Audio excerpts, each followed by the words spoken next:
saudara-saudari sedama yang hadir pada malam ini, pada hari Senin malam meluangkan waktu untuk mendengarkan Dhamma yang kita hadirkan, undang jauh-jauh dari mana ya? Dari Tangerang. Narasumber kita ya namanya udah legendaris duluan, lama di Pontianak sebelum akhirnya bisa diundang. Kita kenalan ya. Jadi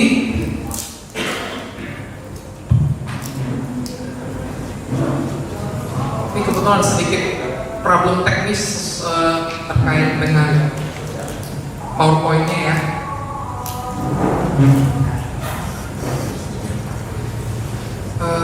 Mungkin Bapak Ibu juga udah dikasih tahu tadi di depan bahwa setelah Dhamma Talk ini ada sesi terawih untuk 2 orang. Nah, diutamakan adalah dia punya masalah yang dia urgent, pengen tahu gitu.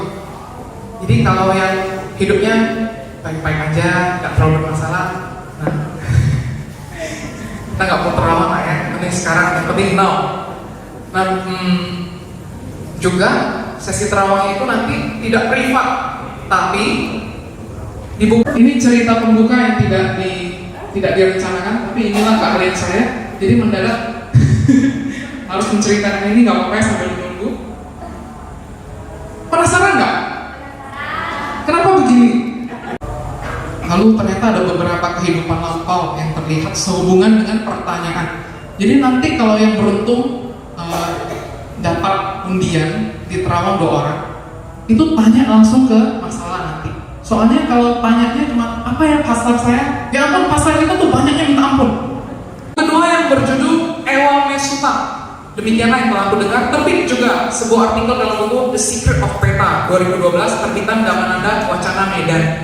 Selain menulis buku, Paramita Devi juga melakukan bedah buku dan Dhamma Talk ke daerah-daerah di Indonesia sejak tahun 2009. Seperti di Cilegon, Jakarta, Tangerang, Medan, Semarang, Bali, Padang, Samarinda, Bogor, Batam, banyak lagi ya. Dan hari ini pertama kalinya di Pontianak. Nah, bawaannya katanya jadi ini buku, seperti yang paling banyak baca ini ya. Kemarin, pertama kali Paramita Devi dikenal di Pontianak ini, waktu itu saya ingat Bante Titayano share PDF buku Ruang dan Waktu di beberapa grup Buddhis. Habis itu tiba-tiba agak boom gitu. Siapa itu Paramita? Wah, bayangkan kekuatan dari buku. Jadi teman-teman kalau terkenal boleh juga tulis buku. Ya, bukan begitu kan gitu ya. Jadi bibliografi. Jadi ini 2 buku yang telah ditulis oleh Paramita Devi berdasarkan pengalaman beliau ya. Nah, yang terakhir ini yang Ewa Mesuta ditulis dengan bercerita tentang yang gimana Devi kemarin yang itu ya. Oh sorry.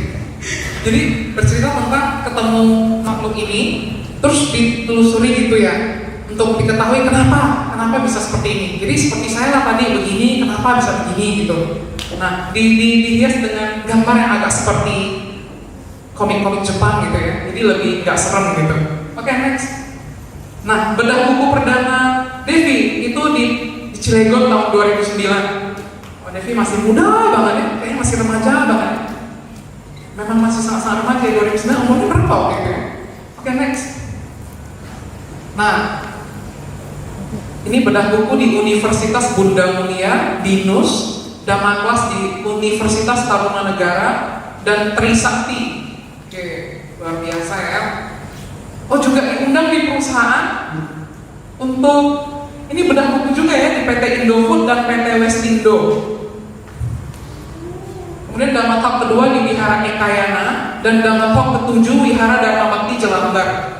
Tidak tahu ini Dhamma Talk yang keberapa ya? Sepertinya sudah unlimited ya dari tahun 2009. Kemudian di Tangerang, nah, Wihara Padung Utara bersama Victor Osman, Cetia Kusala Cetana di Kampung Melayu, Wihara Padung Utara bersama Cornelis Wawor atau almarhum Cornelis Wawor yang baru meninggal ya tahun ini, Bapak. Kemudian Wihara Padung Utara dan Darasa. Waktu itu masih sangat remaja sekali ya dari fotonya ya. Kemudian di Medan, talk show The Secret of Peta. Sepertinya ada Bante Titayano waktu itu. Oh, berarti sudah pernah talk show bareng Bante Titayano waktu itu ya. Yang dari Semarang, Samarinda, Berau, Bali, Padang, di Bogor, di Batam, sudah keliling Indonesia ya. Kemudian di Nias, banyak yang saya sebut, saya bahkan belum pernah injak ya. Padang Sidempuan, di mana itu? Di Makassar. Dan kemudian di Tangerang Hotel Narita, bareng Bante ya, bareng Bante Damasubo dan Tri Utami, Damasubo Mahathira. Sudah ya. Jadi demikian kita bisa lihat Pontianak agak terlambat mengundang Paramita Devi karena udah sekian perjalanan cukup panjang, barulah Pontianak sadar untuk mengundang gitu ya. Gak apa-apa, ini Paramita ini sangat luar biasa. Jadi 2 hari bareng Paramita asik banget. Jadi nggak seperti anak indigo di pikiran saya yang harus hati-hati nih bawaannya ketemu siapa ya. Tapi ternyata anaknya fun banget, luar biasa. Oke, setelah perkenalan, kemudian saya akan memanggil Devi untuk memulai. Apa ada harapan untuk PPT kelahiran kembali? Menegakkan ya sekali lagi. Semoga Bapak Ibu, saudara-saudari sedama yang udah jauh-jauh datang memaklumi problem teknis ini. Kedepannya kita akan undang Paramita lebih profesional, lebih serius ya. Bukan berarti tidak serius ya kali ini ya, serius banget sebenarnya, serius banget. But this is happen. Kita nggak bisa kontrol. Ya, mari kita sambut dengan meriah Paramita Devi.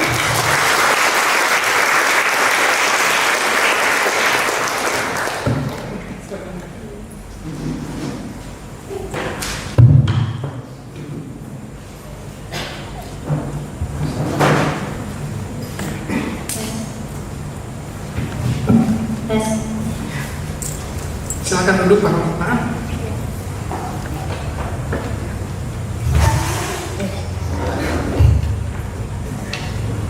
Nah, bagaimana Mita? Untuk pembukaan pertama ini mungkin agak tegang ya karena kesalahan teknis ya. Tapi kita lupakan dulu ketegangan itu, no problem. Oh, ini bedah buku sekalian ya? Oke, no problem. Kemudian, Mita gimana sih? Barang siapa datang? Aku datang sama Bapak, Mama, silakan berdiri. Ya, ayo. Ini apa dari pembahasan ini? Mama Bante Jutalito. Silakan. Ya, sama Bante Jutalito yang kemarin mengisi di Wihara Buddha Ratana hari Minggu ya. Gimana Mita? Panggilan Mita nggak apa-apa ya? Gimana Mita pertama kali ke Pontianak ya? Gimana kesannya dengan kota ini? Kesannya campuran antara fluid, Cengkareng, Jakarta, otaknya langsung. Kok bisa gitu? Campuran fluid, Cengkareng. Kita ini harus beruntung ya. Jadi kita nggak perlu ke fluid, Cengkareng lagi. Ini udah campurannya, udah oke. Jadi waktu Paramita datang, saya pertama-tama langsung kasih tahu. Kamu tahu nggak Paramita? Jadi Pontianak ini dulu awalnya hutan belantara. Wah, kembali ke pelajaran sejarah masa kecil ya. Jadi kata nama Pontianak ini berawal dari Pontianak. Saya bawaannya mau ngetes Paramita gitu. Kamu lihat apa gitu kan di kota ini? Kenapa saya kayak gini nyebelin saya? Nah, udah sempat kemana aja Paramita di Pontianak? Makan, tunggu. Ya, udah. Oh, Aku ketunggu kemarin itu. Kita kan bareng bikinnya. nggak apa-apa. Saya kan mau memperkenalkan lagi gitu. Jadi ditunggu gimana? Keren nggak? Itu kebanggaan kami di Pontianak. Saya sambil ngomong agak getar-getar gitu. Kebanggaan kami di Pontianak. Gimana ditunggu? Kemarin sempat pusing ya katanya. Iya. Ini suara saya kedengaran sampai belakang nggak? Nggak terlalu jelas. Oh, gitu. Nggak terlalu jelas ya?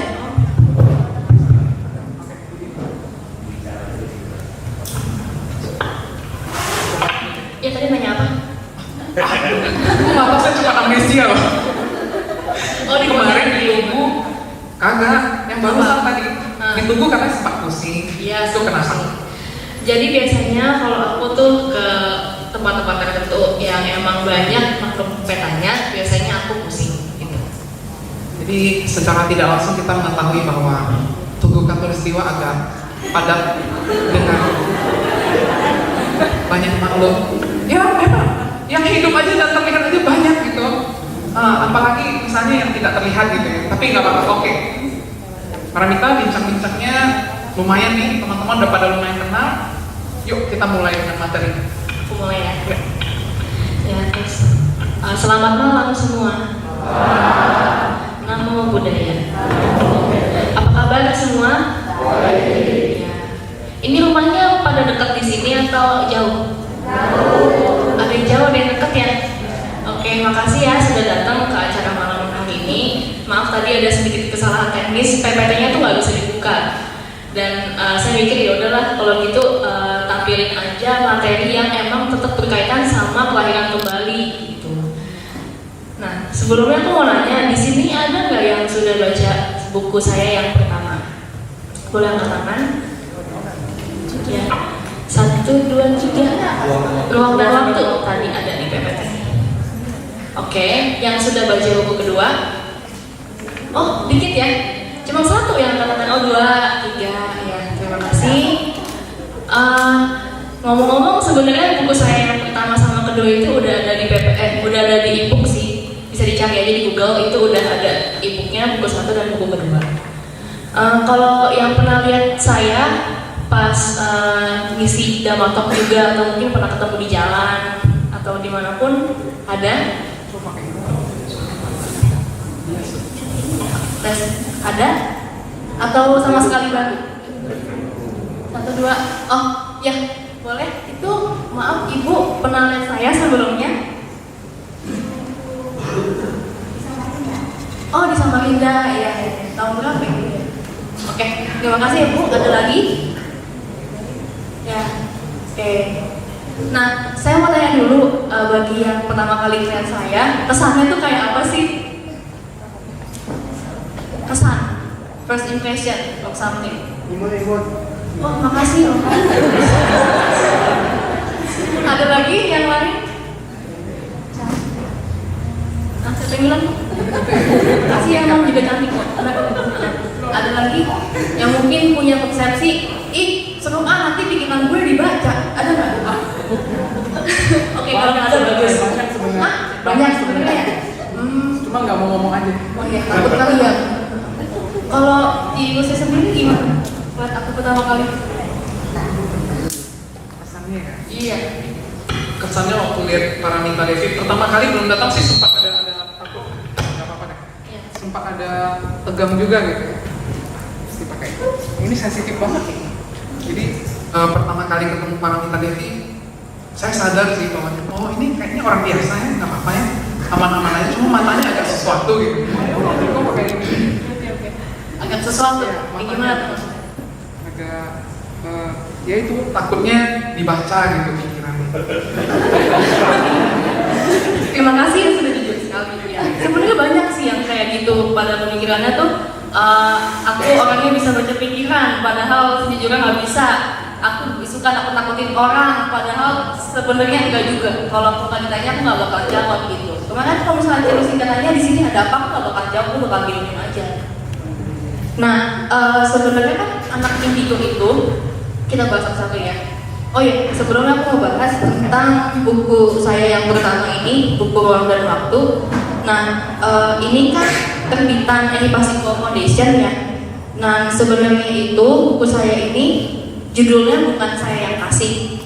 Judulnya kan seolah-olah tuh kayak saya tuh memproklaim kalau diri saya adalah seorang anak indigo. Padahal nyatanya sebelum saya menulis buku ini saya nggak tahu apa-apa mengenai indigo. Saya cuma tahu saya orang yang bisa melihat makhluk peta, mengalami kesulitan karena hal itu, dan saya sama sekali nggak tahu kalau saya itu anak indigo. Nah, judulnya kan Ruang dan Waktu di Mata Anak Indigo. Ini kan kita bahas satu, ruang itu apa, waktu itu apa, indigo itu apa. Nah, saya kan dulu pas masih kelas 6 SD, saya itu jadi sering meditasi, sering baca parita. tujuannya itu bukan untuk menambah kesaktian yang saya punya, kesaktian, tapi untuk melatih konsentrasi dan melatih supaya saya tuh nggak tegang, supaya saya tuh lebih santai. Karena kan saya mau ujian nasional, saya tuh nggak tahu apa-apa sama ujian nasional. Aduh, apa nih, takut banget. Dan akhirnya aku meditasi, tekunin 3 bulan, dan pas itu aku ngeliat ada penampakan jadi secara tembus pandang. Misalnya kan aku meditasi di dalam kamar. Nah di kamar itu aku bisa lihat di depan tuh ada apa, terus tembus lagi ada apa, kayak gitu sih. Nah semenjak saat itu aku bisa melihat makhluk dewa, terus komunikasi, sama melihat kehidupan lampau orang lain ataupun diri sendiri. Cuma kalau ditanya jadi hidup enak atau enggak sih, jawabannya ada enaknya ada enggaknya. Kalau misalnya enaknya itu kan ya kita bisa menambah keyakinan akan dhamma. Beberapa orang mikir surga neraka tuh nggak ada, setan tuh nggak ada, dewa tuh nggak ada. Tapi karena aku yang melihat secara langsung, jadi aku bisa membuktikan oh ternyata ajaran Buddha tuh benar loh gitu. Tapi gak enaknya itu ya sebenarnya lebih banyak sih. Mungkin kalau nggak enaknya disebutnya sebagai tanggung jawab. Gimana ya? Misalnya saya itu kalau di lingkungan sosial biasanya tuh orang-orang tuh suka mikir ya yang kayak tadi itu, pesan-pesan kayak tadi, pada takut apa segala macam. Yang tentunya pas mereka kenal saya, oh ternyata nggak kayak gitu ya orangnya gitu. Dan ada juga sih yang kontroversi bilang katanya kalau indigo itu dosanya banyak, katanya tuh bisa siksa kubur 1000 tahun, katanya kayak gitu. 1000 tahun. Tapi aku tanya lagi sama orang yang agamanya sama tapi berbeda sama saya, dia bilang katanya menjadi indigo itu sebuah berkah. Terus saya juga pernah mengalami yang namanya saya tuh pengen ngilangin kemampuan saya gitu, karena kan dulu belum bisa kontrol. Jadi kalau misalnya saya belajar, kalau mandi atau apa suka ada yang nungguin. Terus saya lagi buang air gitu, ada yang nungguin di sebelah sini, saya nggak bisa kontrol, saya nggak bisa, kalau bisa lebih ngomong lihat dia, pasti selalu ada. Kalau lagi belajar, lagi buka buku kan ceritanya, lagi buka, tiba-tiba dia muncul di sebelah sini, katanya gitu. Itu saya ya itu aku suka banget nih. Akhirnya saat itu aku sempat pengen menghilangkan kemampuan aku, tapi ya singkat cerita tidak jadi. Dibilangin katanya latihan aja, nanti kan bisa melihat yang lebih bagus, katanya gitu sih. Oh ya, aku di sini bawa foto aura sih. Sebenarnya kan aku pengen bahas indigo itu apa. Nanti aku akan puterin foto aura ini, nanti dibalikin lagi ya sama buku saya yang pertama sama yang kedua. Mau diputerin aja atau gimana? Puterin aura itu ya. Foto aura aja deh. Ya. Oke. Berarti bahas materinya dulu ya. Ruang dan waktu di mata anak indigo.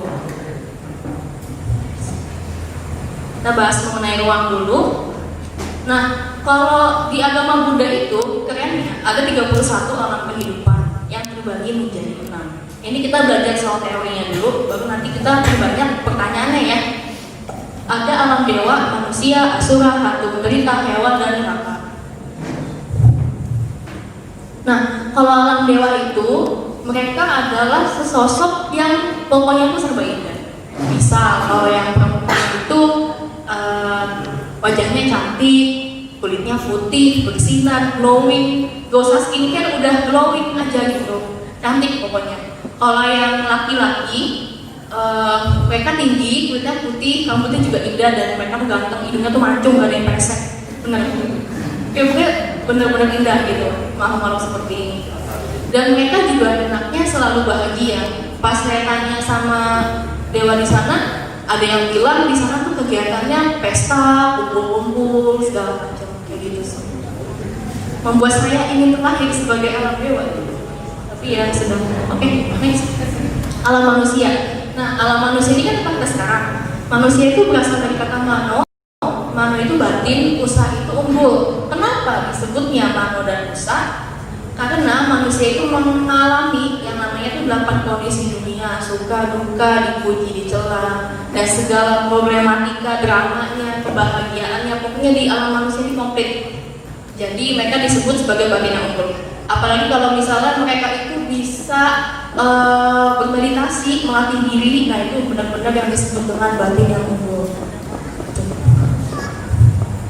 Nah, kalau alam asura ini mereka selalu dikuasai kebencian dari hati. Saya pernah lihat asura, jadi asura itu badannya besar, jelek, maaf ya pokoknya gitu, pokoknya besar, jelek gitu. Rasanya tersinggung. Terus kalau yang perempuan itu anehnya mereka tuh cantik gitu, jadi kayak Beauty and the Beast kayak gitu sih emang kalau yang Asura ini. Nah kalau kita mau bandingin Asura sama manusia kan kadang-kadang Asura tuh suka menyamar ya sebagai manusia gitu. Nah ada perbedaannya. Coba sekarang bapak ibu adik-adik cek di bawah hidungnya ada nggak dilipetan nih apa sih namanya filtrum. Nah biasanya kalau Asura tuh nggak ada filtrumnya tuh. Kalau bahasa ininya apa sih, perosotan ingus ya, nggak tahu deh. Yang ini nih yang terus mereka itu matanya merah. Padahal nggak kulit tapi merah. Kalau kita kan kulit hitam, dia tuh merah hitam. Kasian kalau lagi sakit mata dikira aku. Tidak mau masuk. Nah terus ada juga yang jadi kalau mereka lari berapa kilometer gitu, nggak keringetan. Kalau kita kan pasti udah basah, capek gitu kan. Kalau mereka tuh bisa, ya. Aku juga pasti bisa ngelukis gitu, ya jauh. Nah mereka tuh kayak gitu. Jadi kalau lagi jauh mereka nggak bisa. Dan biasanya Asura ini sedikit tricky cara bedain dia tuh sama dewa. Kalau Asura ini kan sakti ya. Mereka itu kan bisa menyamar jadi suami kita yang sedang keluar kota atau kok balik sih gitu. Bisa tuh kayak gitu. Itu bahaya sih. Dan biasanya pengantin bercerita kalau misalnya Asura kayak gitu tuh bisa ada anaknya gitu, jadi bisa melahirkan anak dari Asura itu. Nah bisa kayak gitu juga. Terus ya pokoknya kayak gitu. Aku tadi lupa ngomong sampai mana. Nah terus kalau misalnya Asura itu kan mereka menjadi musuhnya para dewa. Asura itu kan mereka dibagi jadi 3. Kalau yang Asura dewa itu karena mereka turun derajat dari alam dewa ke alam Asura karena mereka bermabuk-mabukan apa segala macam. Kalau alam hantu ini mereka ini cuma ciri-ciri secara general. Ada yang selalu merasa lapar, keinginannya itu tidak pernah puas, selalu sedih dan merasa tidak berdaya. Dan di agama Buddha itu juga ada 21 macam alam peta. Biasanya aku bahas di materi peta waktu. Mungkin kalau ada yang mau tanya terkait alam peta boleh nanti di tanya jawab ya. Tapi disingkat aja. Nah kalau alam hewan itu mereka merupakan satu-satunya makhluk yang hidup satu dimensi dengan manusia. Buktinya kita bisa melihat kucing, kita bisa melihat anjing, tapi tidak bisa melihat dewa, tidak bisa melihat makhluk peta karena mereka berada di dimensi yang berbeda dengan kita. Jadi makanya tidak bisa melihat. Kalau alam neraka di agama Buddha ada 16, 8 neraka besar, 8 neraka kecil, ada yang panas, ada yang dingin. Nah kalau di alam neraka ini mereka selalu mengalami penderitaan baik itu secara fisik ataupun secara mental. Jadi mereka tidak bisa merasakan kebahagiaan sama sekali sedetik pun, selalu. Nah ini bahas mengenai waktu. Waktu itu dibagi jadi 3, ada masa lampau, ada masa kini, dan masa depan. Nah kalau masa lampau itu kan udah gak terhitung ya berapa kali. Gak ada tuh yang namanya awalnya itu seperti apa, jadi selalu lahir mati seperti itu. Nah kalau masa depan ini dia tuh masih bisa berubah sesuai apa yang kita perbuat sekarang atau karma dari kehidupan kita yang lampau. Nah aku punya cerita sedikit mengenai contoh kasus dari orang yang pernah melakukan konsultasi sama saya di daerah Tangerang waktu itu. Jadi dia itu seorang ibu.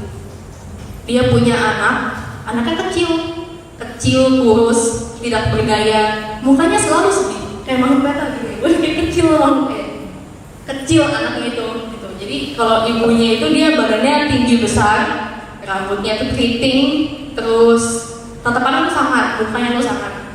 Terus dia nanya gini sama saya, Pak Ramita, kenapa ya? Kok saya punya anak tapi saya nggak merasa kalau dia itu anak saya?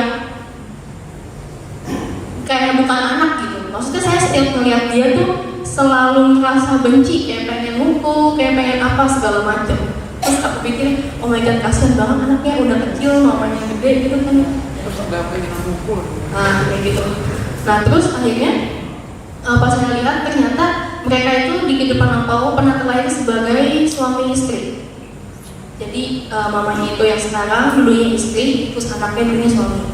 Nah, terus istrinya ini sakit keras, sakit, gak diurusin sama suaminya. Suaminya malah asik selingkuh sama perempuan lain, kayak gitu. Terus akhirnya istrinya tahu itu dari tetangga-tetangga ngomong ke dia, dan akhirnya dia meninggal dalam kondisi yang marah. Dan akhirnya di kehidupan sekarang kita ketemu lagi sebagai ibu dan anak, yang posisi ibunya tuh jauh lebih superior daripada anaknya itu. Kayak gitu sih. Sebenarnya banyak cerita-cerita menarik mengenai kehidupan lampau, tapi aku cuma kasih satu contohnya yang membuktikan kalau misalnya tuh kehidupan lampau bisa menjelaskan kenapa sekarang kita mengalami suatu fenomena tertentu. Kenapa sih kita dejavu? Kenapa sih kita kalau melihat dia kayaknya sebel aja bawaannya, tapi di satu sisi kita ngelihat orang ini kok mukanya kok apa ya, kayak familiar, kita pernah melihat dia di suatu tempat. Nah, itu bisa dijelaskan dengan kehidupan lampau. Kenapa kita punya tanda lahir tertentu, misalnya di punggung gede atau di paha segala macam. Itu biasanya sih tempat dimana di kehidupan lampau terbunuhnya di bagian itu. Misalnya ada tanda lahir di bagian punggung, itu dia dulu pernah ditusuk atau ditembak di bagian situ. Nah, sekarang bahas mengenai indigo. Indigo itu muncul pada tahun 1970-an. Nah, dulu tuh banyak anak-anak yang ternyata auranya itu warna ungu. Kalau orang itu kan punya auranya beda-beda ya. Ada yang kuning, ada yang hijau, ada yang mungkin Cici Lucy warnanya pink gitu kan. Kamu bisa lihat ya? Enggak sih. Contoh aja. Kan baju saya pink. Iya, nggak kepikiran aku warna apa gitu ya, tapi aja deh. Nah, ada juga yang warnanya kuning. Kalau kuning katanya orangnya bersahabat, baik, ya kayak gitu. Ada juga yang warnanya merah. Nah, saya pernah kenal seseorang itu orangnya merah semua, dari ujung kepala ke ujung kaki merah tuh. Nah, itu biasanya aku kemarin. Aku nggak bisa. Harus foto. Nah, aku bawa contohnya sih.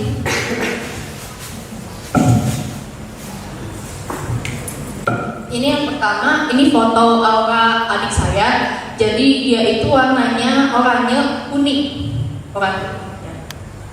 Ini katanya orangnya tuh penuh semangat, terus apa ya? Pokoknya intinya orangnya tuh selalu ceria, spiritual, dan emang bener sih. Saya pas masih kecil emang orangnya ceria gitu. Nah, terus kita lihat selain dari warnanya, dari intensitasnya. Jadi kalau misalnya foto kita kelihatan jelas di sini, berarti orangnya itu bukan kuat. Kalau misalnya sampai ketutup gitu, kita nggak kelihatan, itu biasanya orangnya kuat gitu. Terus ini foto aku pas kelas 6 SD. Ini kan perpaduan warna ungu, putih sama biru. Ini udah agak pudar sih. Sebenarnya dia ada pinknya. Mungkin itu sebenarnya nggak ada sih gitu kan. Kalau ungu itu kan artinya indigo. Kalau misalnya yang biru artinya spiritual. Terus kalau yang putih itu ada kayak jin atau yang melindungi gitu. Mungkin ada yang mau lihat atau mau foto alamatnya. Soalnya di Jakarta ada tempat foto aura gitu. Mau di ini diputerin?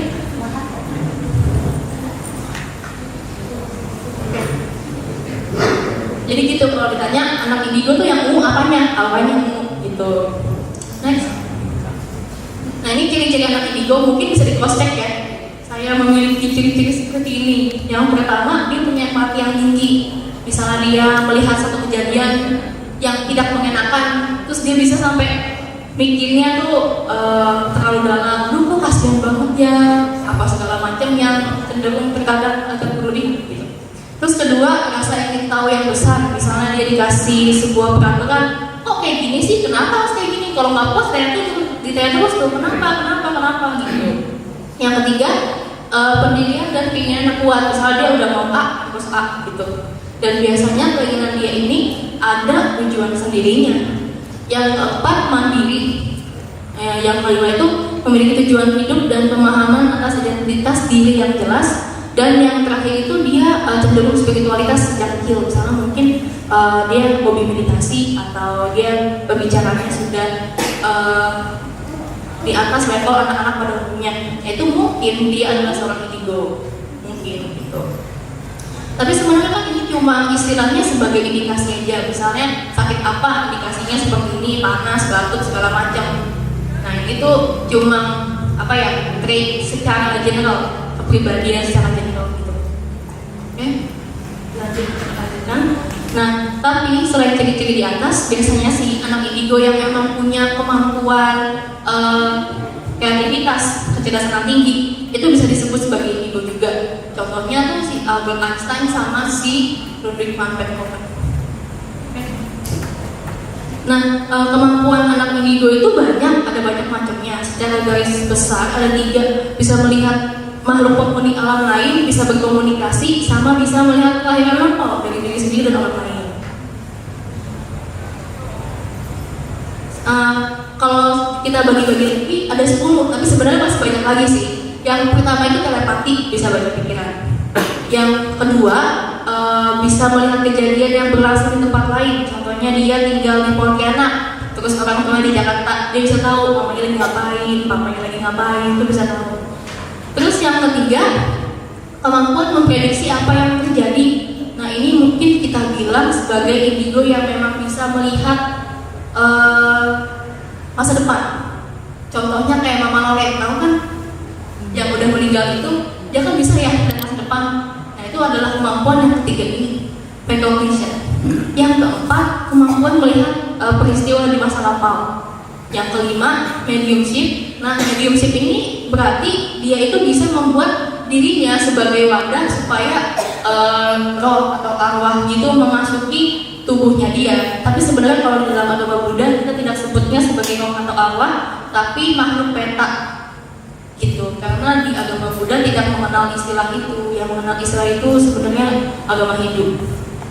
Terus yang keenam, bisa menggali informasi dan berkomunikasi dengan objek. Contoh misalnya, tapi yang apesnya lagi kalau anak indigo itu suka dikira mengidap kelainan mental seperti ADHD atau ADD, Attention Deficit Disorder, atau Attention Deficit Hyperactive Disorder. Jadi kan, oke. Materinya udah kelar nih. Kalau masih ada yang mau tanya, boleh ya. Kita lanjut ke sesi tanya jawab. Setelah ini kita buka sesi tanya jawab. Nah, ini yang paling menarik soalnya, paling menarik ya. Jadi yang pertama saya mau menekankan, pertanyaan yang ditanyakan itu bersifat umum. Jadi jangan tanya yang pribadi, karena kalau tanya pribadi nggak ada habisnya.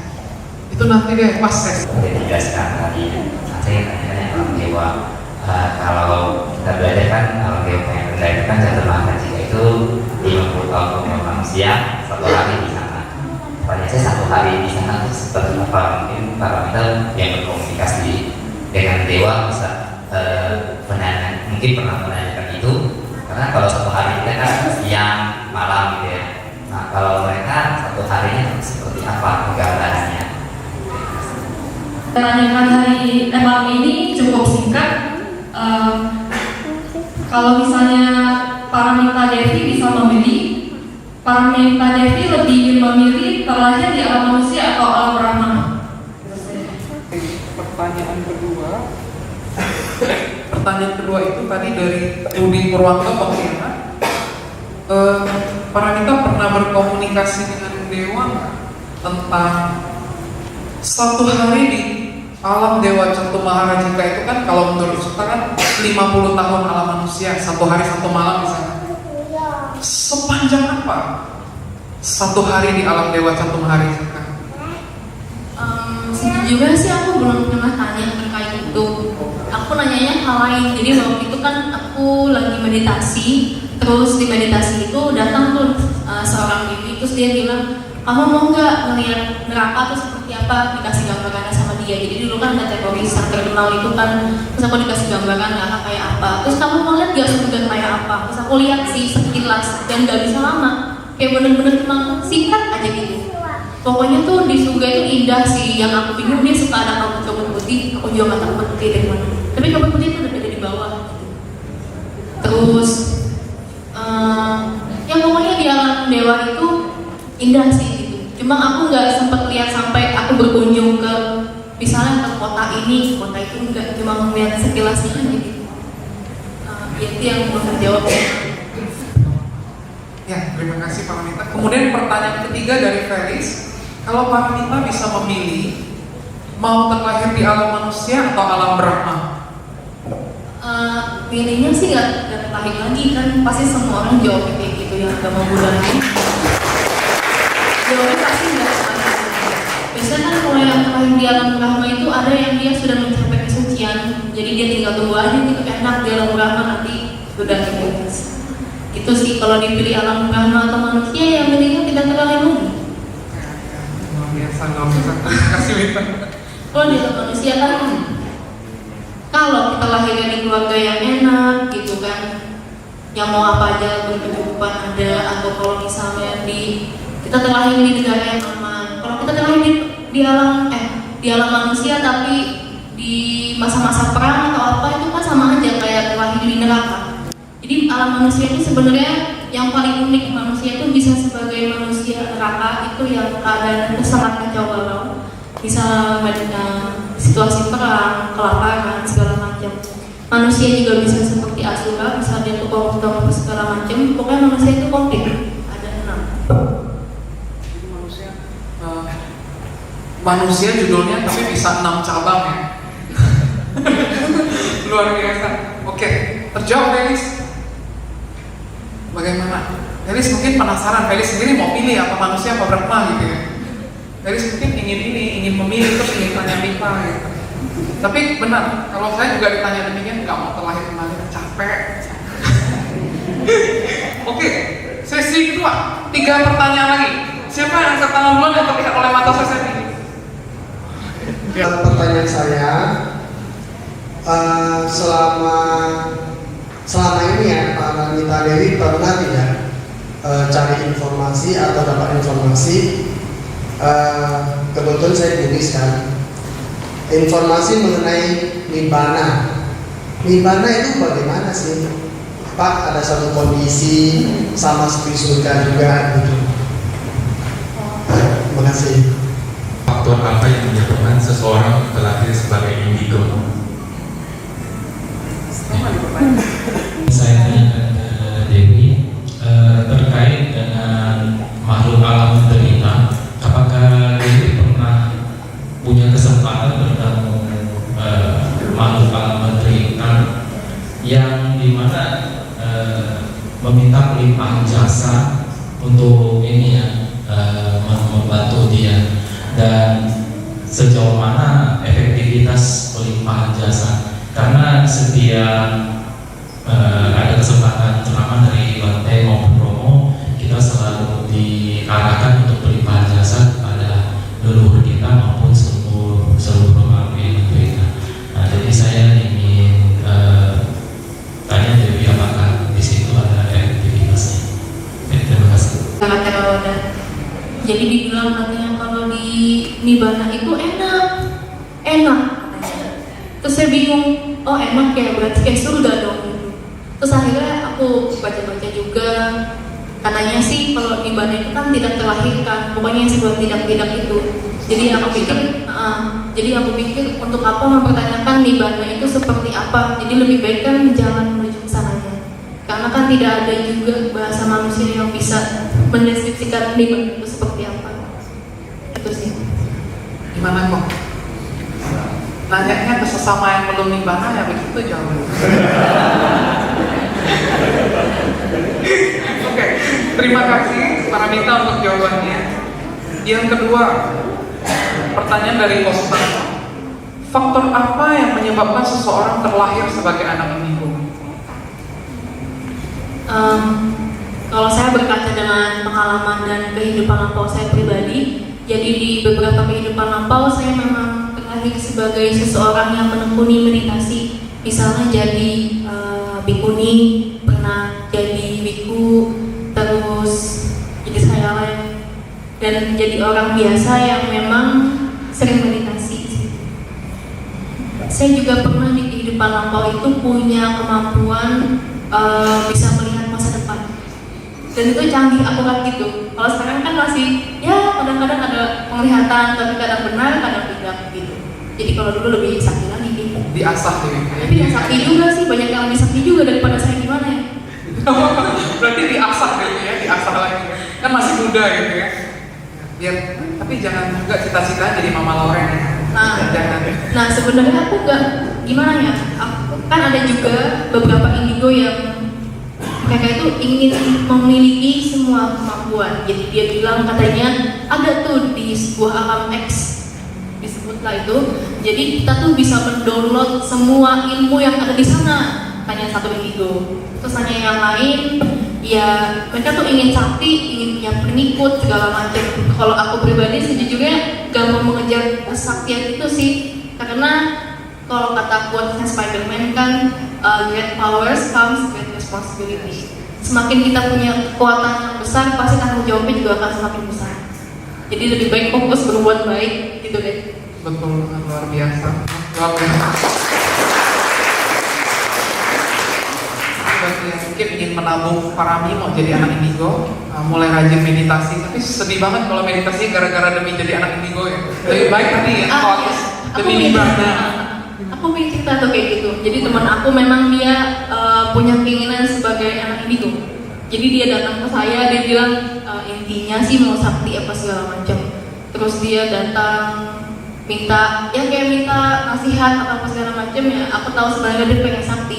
Tapi aku bilang gini sama dia, semakin kamu pengen sakti, itu akan semakin gak dapat. Aku juga dulu waktu meditasi aku gak mengharapkan apa-apa, aku cuma mau fokus dan santai aja gitu kalau menghadapi UN. Aku selalu bilang kayak gitu, semakin kamu pengen, semakin gak dapat. Nah, kayak gitu sih. Jadi kalau kita meditasinya pengennya di mana juga makin gak dapet ya. Iya. Mending ngelepas gitu ya. Apalah apa yang dapat pokoknya meditasi gitu. Jadi penasaran meditasinya Paramita itu objeknya apa? Aku dari dulu anapanasati. Ini nafas ya? Memperhatikan keluar masukkan nafas. Dulu aku juga pernah kenal sama beberapa teman yang emang suka meditasi. Jadi dia bilang ada loh objek meditasi mayat. Terus dia kasih foto-foto mayat banyak nih, di rumah masih ada sekepok-sekepok ini kayak foto kain. Terus saya liatin mayat kan, ini tuh kan. Terus aku meditasi, bayangin wujudnya mayatnya seperti apa. Tapi aku merasa nggak cocok. Soalnya kan kalau objek meditasi itu tergantung sifat kita. Misalnya kita gampang benci, gampang marah. Kalau kita meditasinya objeknya seperti itu akan memperburuk sifat kita. Jadi yang bertolak belakang, misalnya kita kasih atau segala macam. Makanya aku nggak meditasi itu fokusnya ke anapanasati lagi, baliknya ke situ lagi. Yang netral aja. Yang netral. Papaku kan dulu suka ngajak meditasi dari aku kecil. Jadi sini meditasi ikut gitu, papaku. Jadi papaku emang rajin sih baca paket meditasi sampai sekarang pagi sama malam. Beruntung banget ya lahir dari orang tua yang membimbing gitu. Luar biasa, sangat beruntung lahir ini. Oke, kita tidak lupa dengan pertanyaan yang ketiga. Saya juga ada sedikit bias pertanyaan yang sama nih dengan Ko Junior. Jadi kan kita diajarin patidana nih, pelimpahan jasa. Katanya makhluk-makhluk terutama alam peta kan sangat membutuhkan pelimpahan jasa gitu kan. Nah, pernah nggak Devi ketemu makhluk yang langsung ketemu Devi tuh minta pelimpahan jasa gitu? Dan pernah nggak Devi melihat langsung seberapa efektifnya pelimpahan jasa itu untuk dia?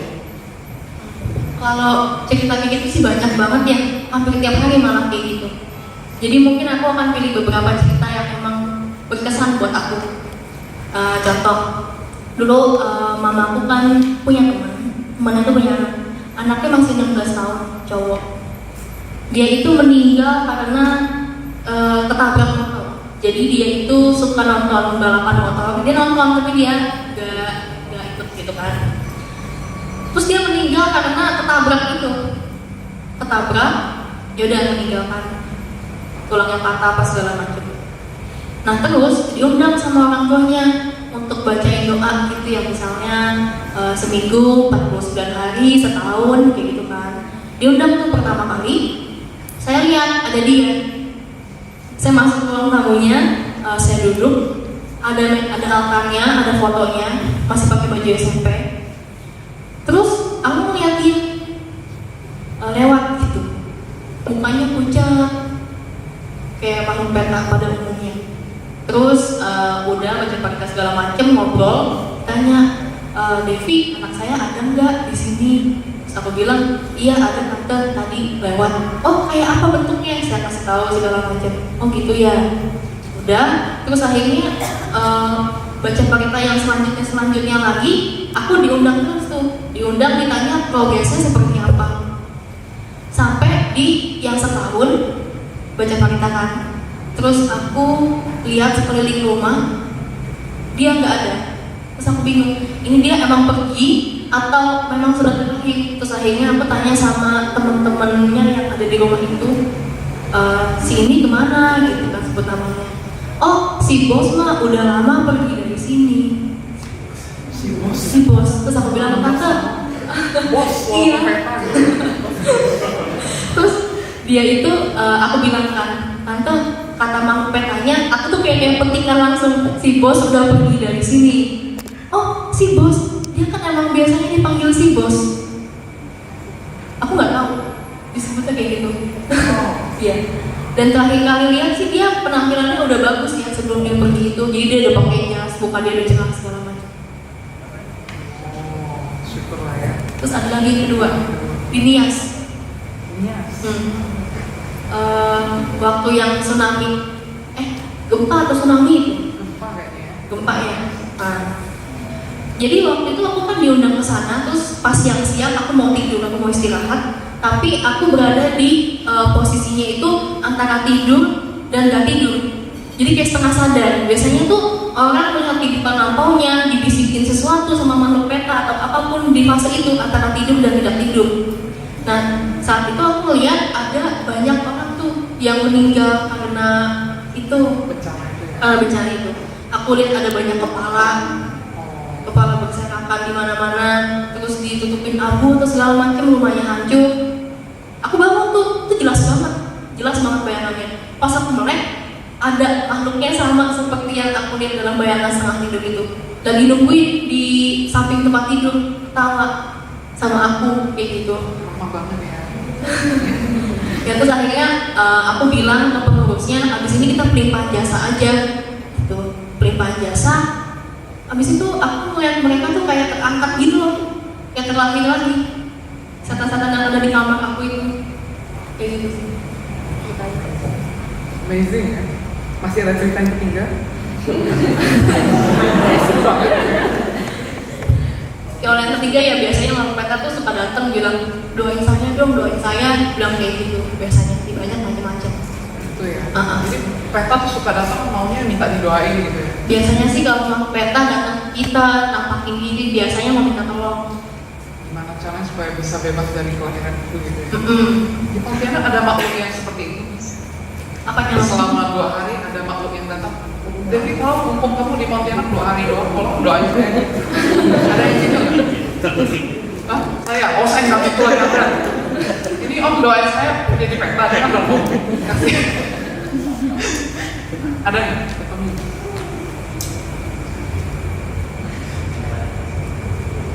Kalau udah begini gue serang.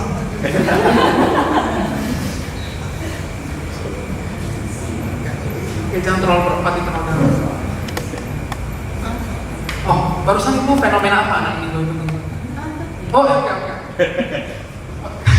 Kenapa tiba-tiba? Nggak tahu, tadi kayak ya sudah. Ya banyak sih. Banyak ya. Ya kita sering-sering mati dana ya. Coach Junior terjawab, berarti bermanfaat. Nggak sia-sia, ini budaya ngajarin kok. Kita cuma sok-sokan lagi nanya-nanya gitu ya. Sama yang bisa lihat gitu ya. Luar biasa. Tepuk tangan dulu guys, semua.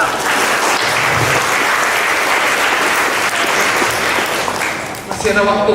3 pertanyaan lagi. Siapa yang angkat tangan duluan yang terbiasa? Malam, sebelum aku budaya. Saya Nandra dari Pontianak. Pertanyaan saya menyambung pertanyaan junior tadi tentang pelimpahan jasa. Tadi kan ditanya ini makhluk peta yang meminta pelimpahan jasa. Kalau selain makhluk peta, maksudnya dari alam lain, itu pernah nggak datang ke Devi untuk meminta pelimpahan jasa? Misalnya dari dewa atau dari neraka, misalnya, atau dari alam apalah gitu. Kemudian boleh ya pertanyaan. Kemudian tadi diceritakan ada berbagai alam kehidupan. Itu berarti ada di dimensi lain yang masih di bumi atau bagaimana? Kemudian kemudian Devi pernah melihat sampai ke alam mana? Maksudnya kalau dewa itu sampai Brahmana,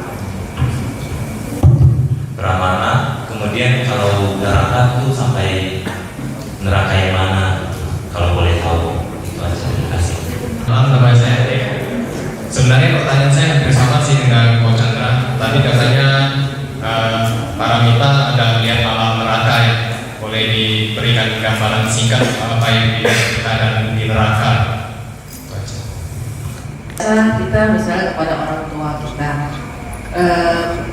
saya kadang bingung ya, kalau tiap hari kita bacakan, sampaikan, masih belum ada keyakinan apakah itu tersampaikan atau bagaimana seperti itu, apa mesti berapa kali, apa tiap hari, atau apakah dengan kita yang masih banyak berbuat tidak baik seperti ini, apakah pelimpahan jasa yang kita lakukan buat mereka yang telah meninggal atau makhluk seperti itu tersampaikan tidak? Pertanyaan dari Coach Chandra. Jadi Dewi kan bisa melihat makhluk-makhluk ya. Ini tulisan saya jeleknya melebihi dokter. Semoga saya memahaminya. Oke? Yang dokter jangan tersinggung, bercanda aja ya. Jadi Devi pernah melihat alam surga dan alam neraka. Sejauh mana Devi melihat alam surga? Sejauh mana? Pejangnya alam Brahma juga udah kelihatan gitu. Terus kalau lihat neraka, apa udah sampai Awiji gitu? Sebenarnya sih aku nggak tahu ya kalau ngeliat gambaran alam surga itu, oh di surga yang mana? Bisa bilang kayak gitu karena emang nggak dikasih tahu juga itu yang mana. Tapi waktu ada teroris itu kan dia pasti kamar buke yang paham kan gitu ya, yang nggak luka karma, mungkin itu Awiji kali ya. Aku juga nggak tahu sih, maksudnya aku cuma melihat gambarannya seperti apa, tapi aku nggak tahu itu namanya apa gitu. Kalau Dewa Cakra Maharaja jelas itu aku emang sih lihat biasanya sih ada di sekitar kita, dan kalau dipanggil dengan Tarita Arana Dewata biasanya datang mereka. Jadi dewa-dewa yang di atas tuh agak malas datang gitu ya? Sebenarnya enggak juga, tergantung kekuatan kita bacanya.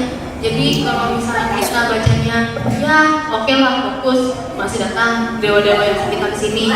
Tapi kalau misalnya kita bacanya itu tidak apa ya, getarannya itu jadi semakin kuat akan semakin tertangkap sama dewa yang atas itu kan. Kalau nggak kuat ya udah yang sekitar sini aja gitu. Lumayan lah, setidaknya dewa-dewa sekitar mau datang. Biasanya kan kalau baca Aradhana Dewata tuh takut gitu ya. Iya. Dan biasanya aku pernah tuh baca Parita, tapi emang lagi nggak fokus, jujur pernah baca Parita panggil dewa nggak fokus, dewa ini nggak mau datang, jadi aku baca ulang. Baru datang. Jadi baca Parita nggak boleh sembarangan juga ya. Jadi makin nggak fokus ya, nggak undang gitu ya. Nah, sekalian langsung nyambung yang pertanyaannya Andre.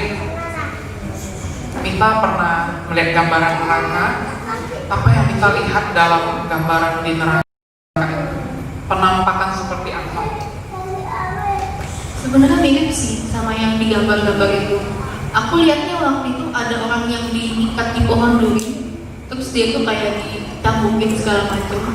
Ada juga orang yang gelesakan di lantai, tapi dia itu lagi tertusuk sama apa gitu.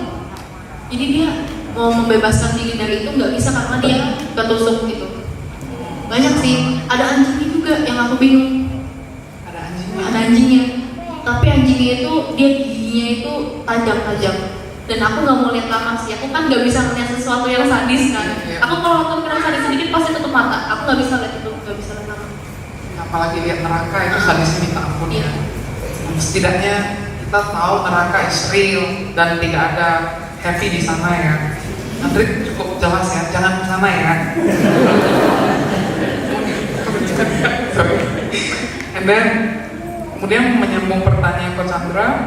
Coach Chandra ini luar biasa, tulisan saya sampai saya tak paham. Tadi udah cukup tersampaikan nggak sih? Ada pertanyaan yang belum terjawab? Selama peta, pernah nggak ada makhluk lain yang datang meminta? Iya, itu dia. Ini nggak kebaca tulisan, sorry.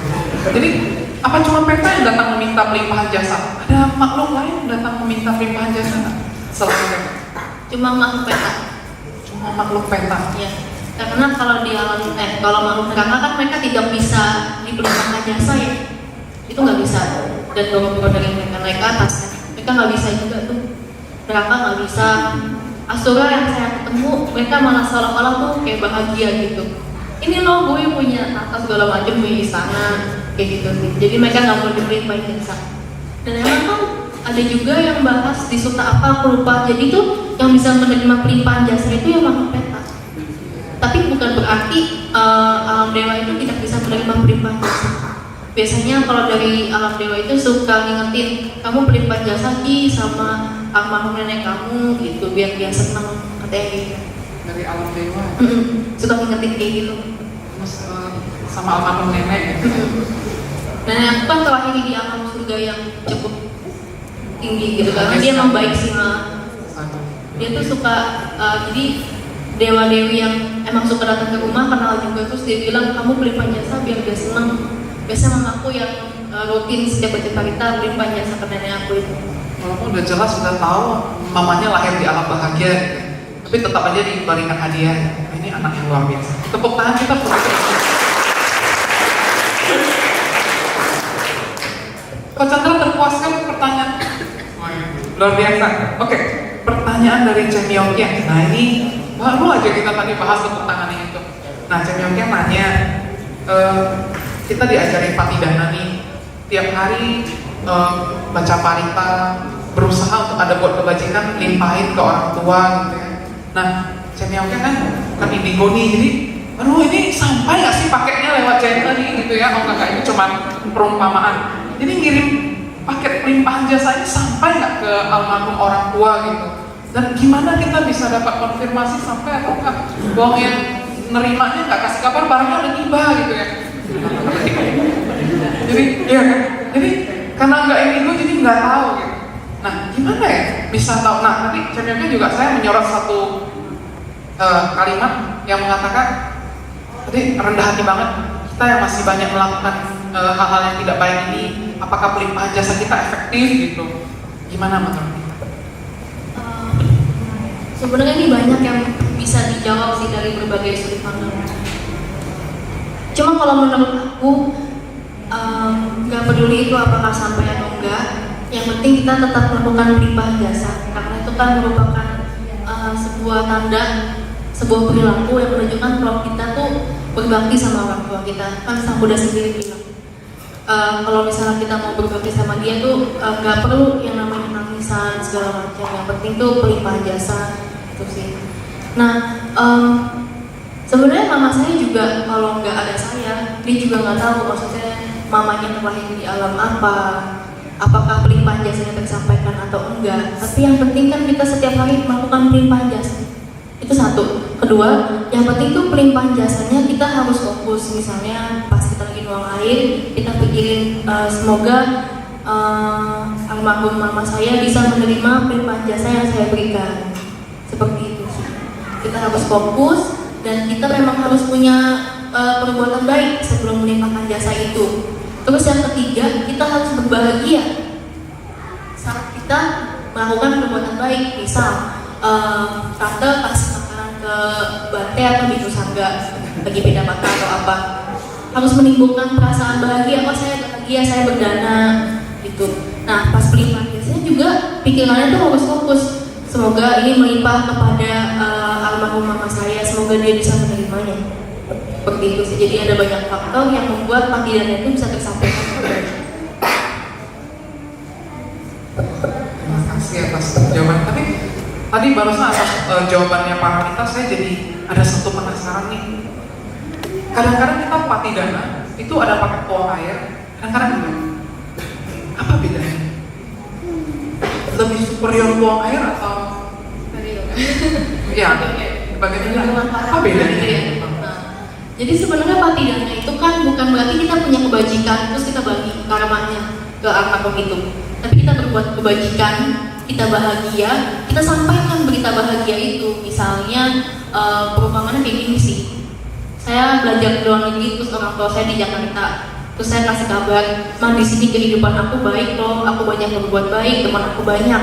Nah dengan itu kan orang tua aku akan turut berbahagia atas berita yang aku sampaikan.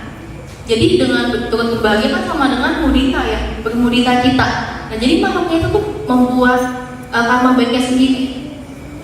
Kayak gitu sih.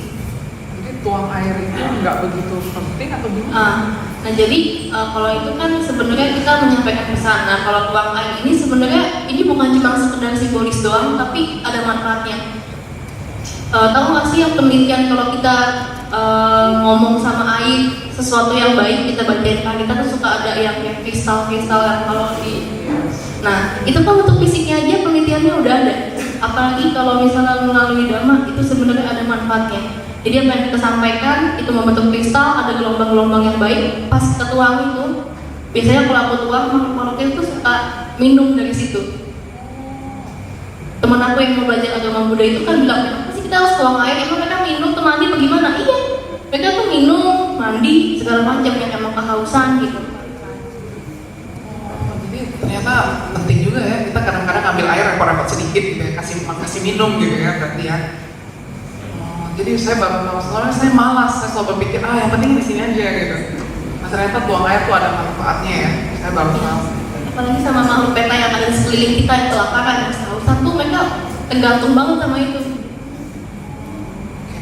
Nah, Minta, kamu pernah tulis di buku kamu Ruang dan Waktu di Mata Anak Indigo.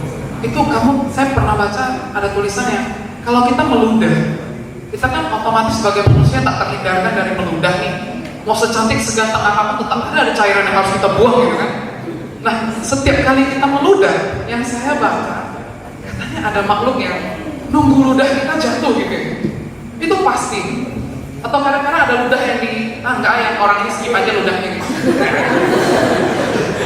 Atau semua ludah ditampung. Nah jadi sebenarnya kalau makhluk yang seperti itu ada jenisnya yang makan ludah dan hak muntahan. Jadi ludah siapapun, muntahan siapapun, asal ada gratis dikasih, dia pasti akan makan. Gratis ya? Itu sampah gitu kan? Oke, sedih banget ya. Nah biasanya kan kalau orang tua saya, kalau misalnya kayak jadi oke. kalau bang muda kan sebagai bilang sama bonus kita tadi buat kamu ya gitu. Malah makin banyak yang datang tuh. Oh gitu ya? Jadi semenjak saya baca buku kamu, saya kalau muda dulu kan yang muda aja. Sekarang ludahnya agak-agak sopan gitu. Ini nggak gue gitu kan? Jadi sekarang agak bawahnya kalau terlalu kental tuh nggak enak. Maaf ini agak kental kali ini. Gara-gara baca buku Minta, jadi bawahnya meludah jadi sopan gitu, nggak enak. Sekarang tambah lagi sampai kata bangun tuh gue gitu ya. Ya boleh lah dipraktekkan yang itu ada yang makan ya. Terus berkumur juga, berkumur. Saya pikir ludah aja yang nampung, apalagi air kumuran gitu kan. Saya kumurnya kadang jadi nggak enak hati. Buangnya pelan-pelan juga. Itu ada yang nunggu ya. Tergantung buang di mana dulu. Di WhatsApp ya. Kalau di WhatsApp iya. Kalau di WhatsApp kan tergantung sih. Ada yang emang nunggu di situ. Kalau emang ada penunggunya, ada juga yang enggak ada. Kalau di jalan-jalan mungkin di sini misalnya gitu, ya pasti ada ya. Tapi jangan disengajain. Misal ada pohon gede, udah di situ waktu celaka. Oh celaka, jangan sembarangan meludah di pohon gede. Jadi penting dan bermanfaat teman-teman. Ini kan teman-teman kalau bacanya mungkin nggak bagian. Saya baca bagian itu saya kaget banget. Jadi saya sekarang meludah sopannya minta ampun. Takut saya. Apalagi buang ingus itu juga pakai tisu agak hati-hati. Karena ada yang mau makan gitu kan. Sama sih dengan buang air kecil. Buang air kecil juga? Harus dengan permisi. Ya ampun. Kalau di pohon atau di jalan kan misalnya kalau cowok-cowok kan ya gitu dah suka buang air kecilnya di tol atau apa gitu kan. Cowok-cowok itu permisi gitu. Ada yang minum gitu ya. Jadi Minta waktu bisa melihat itu di WC ada yang nunggu gitu nggak enak banget dong ya berarti ya? Iya orang lagi buang yang bisa ditungguin sebenarnya. Nggak enak banget. Oke maaf. Pertanyaan 844. 2 sesi lagi boleh lah ya? Boleh bertanya. Sedikit masih awal. Boleh. 844. 3 menanya silakan. Selamat malam Sobat Waktu. Perkenalkan nama saya Fendi. Saya mau nanya Cece. Kok kan saya ini berdua kembar. Kok bisa terlahir kembar gitu?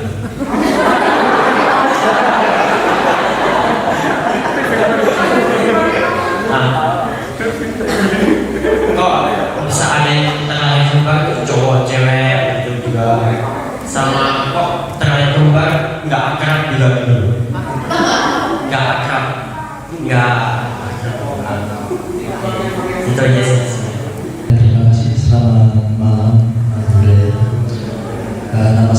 Sumo Wibowo dari Singkawang. Berkaitan dengan arah dana dewata tadi ya, Pendeta untuk mengundang para dewa. Ada yang mengatakan bahwa pembacaan arah dana dewata itu tidak boleh sembarang orang. Ada yang mengatakan harus asuran gitu.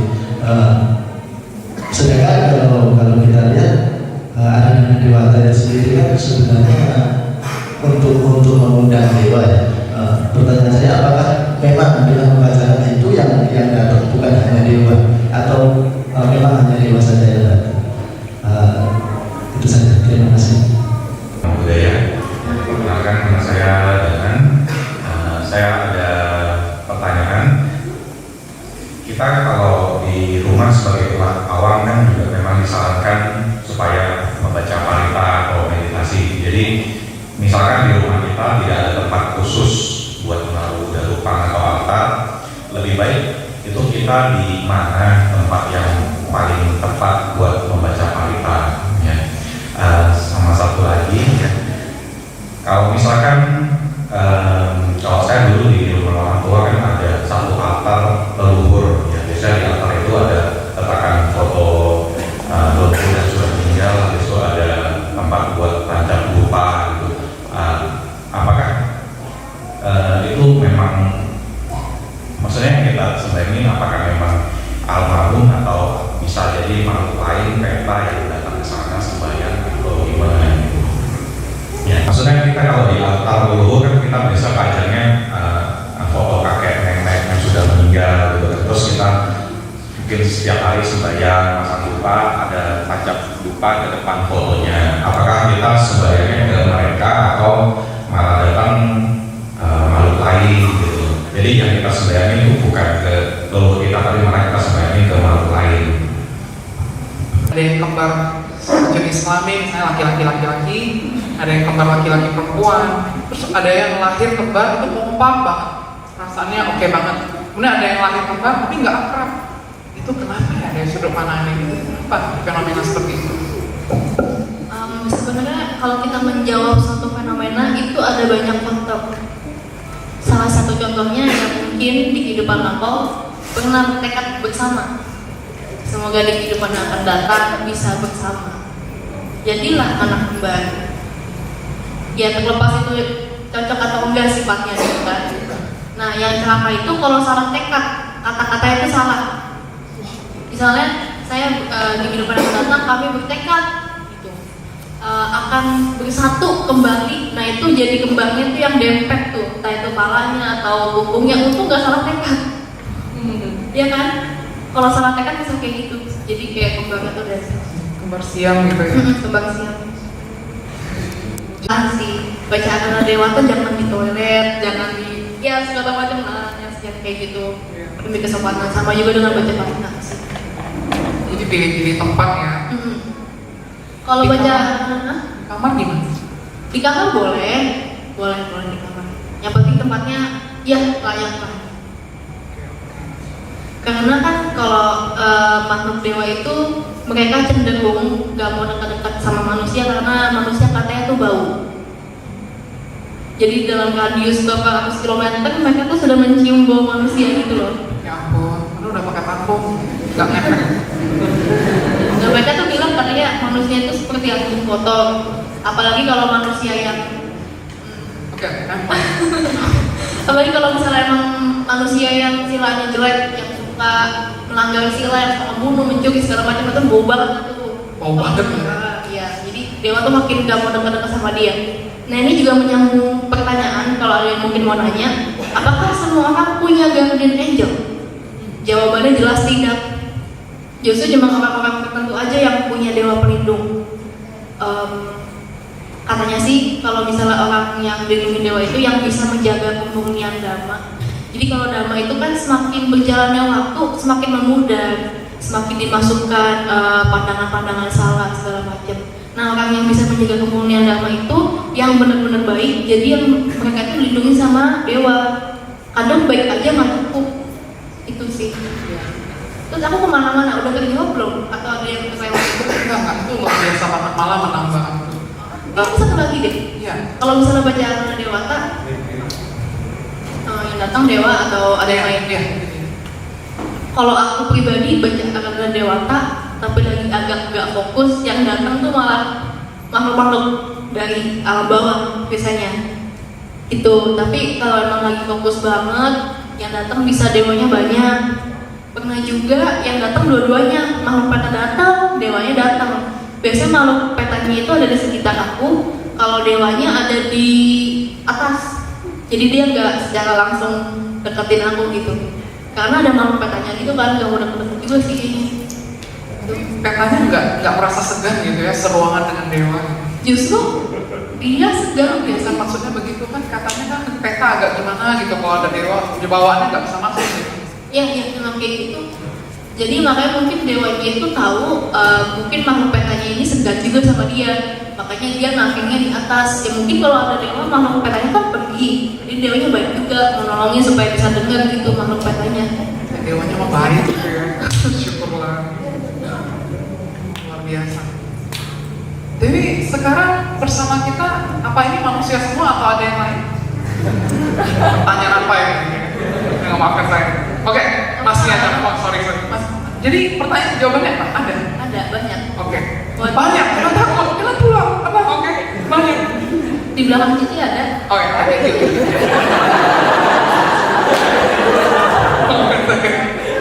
Oke.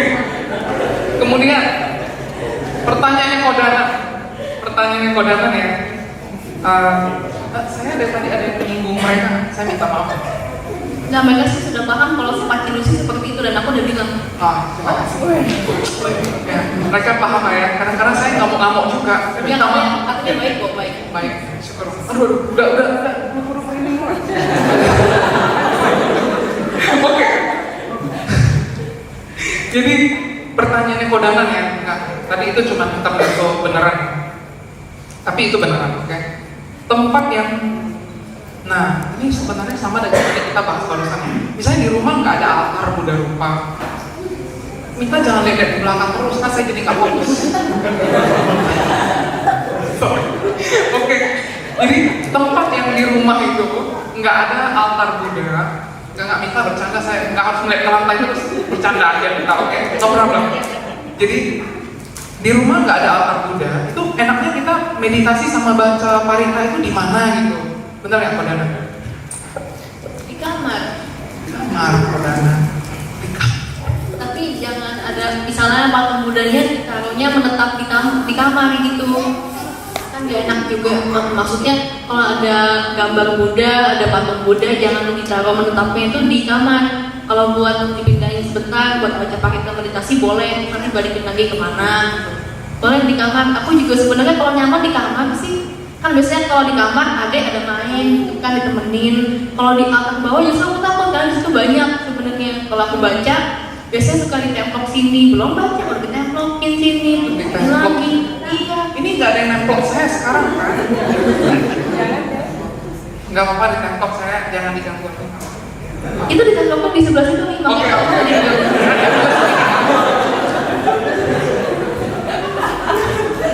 Ini live show banget.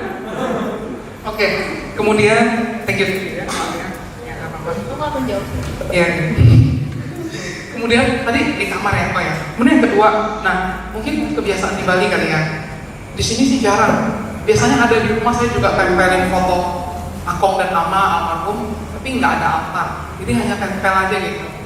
Saya lihat di Pontianak pada gitu, tapi mungkin di Bali lebih spesial, ada altarnya. Jadi tiap hari ada sembahyang leluhur gitu ya. Nah, Kodana nih penasaran, itu beneran mendiang kakek nenek yang di sana, atau jangan-jangan sudah dijajah oleh makhluk lain? Kalimatnya berat banget. Dijajah, jangan-jangan sudah makhluk lain kali gitu. Jadi gimana? Tahu nggak nih? Sebenarnya itu bisa aja dari makhluk lain. Kalau bisa juga itu yang almarhumnya. Kalau memang dia terlahir di alam peta dan meninggalnya nggak jauh-jauh dari situ, jadi dia masih bisa di tempat itu. Nah, aku kan pernah nginep nih di rumah teman aku. Dia itu agnostik sih. Jadi agnostik tuh apa ya? Aku juga lupa. Percaya Tuhan tapi nggak percaya agama. Tapi dia masih masih ngelakuin tradisi, misalnya setel ambil toko atau apa segala macam, pajang foto almarhum kayak gitu. Terus aku lihat di lantai bawahnya itu ada tuh kakeknya nampakin diri. Jadi dia kan ada 3 lantai.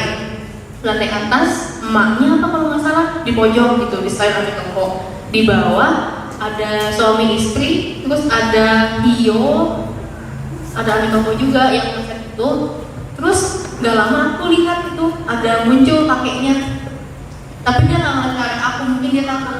Dan aku tahu itu kakeknya dia bukan menyamar, karena kalau emang menyamar kan dia beda sih, perilakunya beda segala macam gitu. Dan aku punya intuisi kalau dia emang kakeknya. Jadi itu tergantung gitu. Tapi bahagianya sih kalau di rumah mah, kemungkinan kalau masih di rumah itu berarti peta ya. Iya sih. Ya kan? Ya, kemungkinan peta. Tapi nggak apa-apa juga kalau misalnya itu ada makhluk yang menyamar sebagai almarhum, karena kan dia mungkin nggak ada yang perhatiin. Pikirkan, aku menyamar aja deh supaya bisa dilimpahin jasa juga. Mungkin dia berpikiran seperti itu, makanya menyamar. Nggak apa-apa sih. Yang penting pikirannya tetap tertuju sama almarhum itu.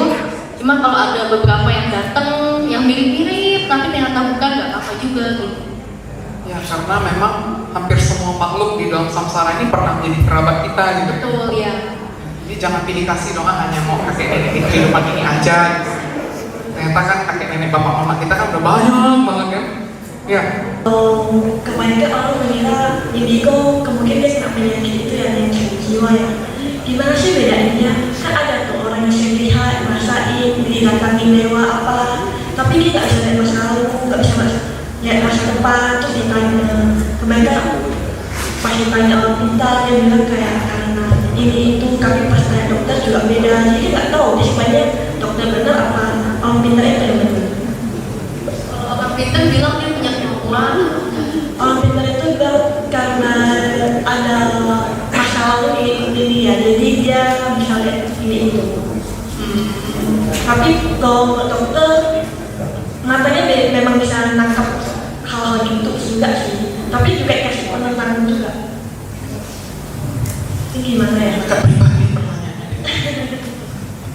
Jadi sebenarnya kebingungannya Vanessa adalah gimana? Vanessa bingung apa? Pokok, inti pokok. Jadi itu mas, orang itu memang sakit atau apa ya? Saya kan dia suka minum obatnya. Iya. Sebenarnya nih pertanyaannya agak sulit dijawab. Kayak sebenarnya tes psikologi gitu ya. Ada bilang saya mendengar suara-suara atau apa segala macam, itu bisa aja dia jujur, bisa juga dia enggak, gitu kan. Kalau saya pribadi sih biasanya kalau cara yang paling mudah itu ketemuin indigo yang emang dia itu punya kemampuan, atau emang bante yang memang pengen punya kemampuan juga gitu. Itu biasanya sih dites, kamu lihat apa di sini segala macam kayak gitu. Karena juga aku kan dulu pernah dites sama bante kan, aku dulu dites sama bante Dhamma Subo. Dibilang katanya, oh iya emang Pak Kamita benar penglihatannya, dia bisa lihat gitu. Waktu itu aku ditesnya disuruh lihat itu di pohon ada apa. Aku bilang, oh ada sekeluarga tuh, ada anak, ada orang tuanya gitu. Terus pernah juga ada orang yang dites dan dia memang berhalusinasi gitu, imajinasi deh, bukan halusinasi. Kalau halusinasi kan imajinasi dia aja. Emang kalau cara yang paling gampang cek dulu sih ke orang yang emang punya kemampuan. Jadi ngerti ya, jadi maksudnya kita mah nggak bisa membedain karena kita nggak indigo. Jadi yang tahu adalah anak indigo itu sendiri juga gitu. Dan kita nggak usah repot-repot dah. Berarti nggak usah repot-repot tahu ini indigo. Tergantung sih ya, tergantung case. Tapi harus dites oleh sesama yang tahu berarti. Coba dulu nih, 2 orang. Inilah cara cabut undi kami ya. Ini pertama kalinya. Kayak itu kan sih yang kocok-kocok jatuh, jangan ya. Itu teknologi yang belum ditemukan sekarang. Kamu cabut aja. Orang yang beruntung, ya. 1 laki-laki 1 perempuan. Jadi kalau ketemu namanya ternyata perempuan lagi, skip bopian ya. Langsung 2.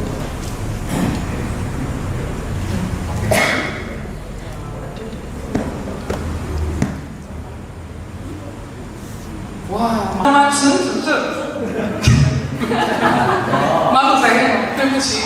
Itu orang Mandarin bukan ya? Koko ya? Koko? Apa? Bakso Thai, bakso mie. Saya datang sini, saya sudah membuka diri saya. Tadi ngomong itu udah kayak apa? Oke.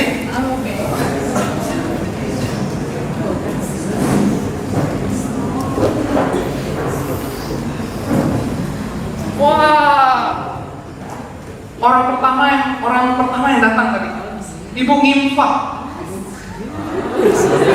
I see you dari ngomong ya. Bu, kue cuman itu nih. Ini mau, bố mẹ thăm khỏe đấy. Hay chảy không? Tapi mau lagi tak mau? Saya bingung. Saya sering sakit makanya saya Oke. Wah, ini beruntung banget datang pagi awal-awal nggak sia-sia ini. Ini namanya Cin. Kesakitannya seperti apa? Pokoknya sering sakit lah, nggak tahu apa, tapi nggak apa-apa sering gitu. Ya Allah. Kaki saya itu nyeri terus dari tahun 2002. Tahun 2002 berarti masih umur berapa? 42. Oh jadi mulai sakit-sakitannya itu di usia 42 ya? Atau udah dari kecil? Dari kecil. Dari kecil pun sakit. Nah dari kecil pun itu sakitnya seperti apa? Saya sering ada benjolan, tapi bisa sembuh diobati oleh dukun. Oh jadi dari kecil sakit-sakitan, sakitnya itu beda-beda dan sembuhnya itu bisa sembuh gitu ya? Saya melahirkan juga benar, tapi bisa sembuh. Terus melahirkan. Oh iya, yang meditasi dulu ya? Iya. Iya meditasi juga. Ya, waktu baru-baru ini meditasi tapi tidak aktif. Gak apa-apa. Gak apa-apa. Sekarang ini coba untuk meditasi. Sekarang kita meditasi ini ganggu. Ini supaya nggak ketemu. Sekarang ini seperti biasa meditasi dulu. Perhatikan nafas.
Jadi aku lihat di beberapa kehidupan aku yang lalu, orangnya tuh suka makan. Jadi apa aja dimakan, kepiting, terus bebek, segala macam. Pokoknya apapun dimakan, asal bisa dimakan. Anjing dimakan juga, serangga dimakan juga. Emang karena orang suka makan di kehidupan aku itu. Dan misalnya nih kalau makan kepiting gitu ya kan, itu kan nyuruh ya buat di ini. Kadang juga ngebunuhnya membunuh sendiri, atau kayak bebek itu diketok itu sendiri, ikan juga sama. Emang orangnya suka makan tapi caranya kayak gitu yang melibatkan membunuh. Nah, gitu. Terus ketemu juga sama bante. Nah ini sebenarnya koneksi pas lagi waktu sama yang pas lagi juga yang dibilangin sama bante. Tau kan yang di kehidupan lampaunya itu Cici ketemu sama Bante, yang Bante yang bilang gitu. Ini gak pas lagi aku bilang gitu. Yang aku jadi KPI dia. Jadi KPI-nya dia. Ketemu ada waktu itu. Nah, Bantenya itu sama. Jadi ngelihat ini tahu pasarnya seperti apa. Aku sempat bilangin, kamu makan dijaga, jangan makan yang membunuh makhluk hidup. Ya dulu diisi iya aja.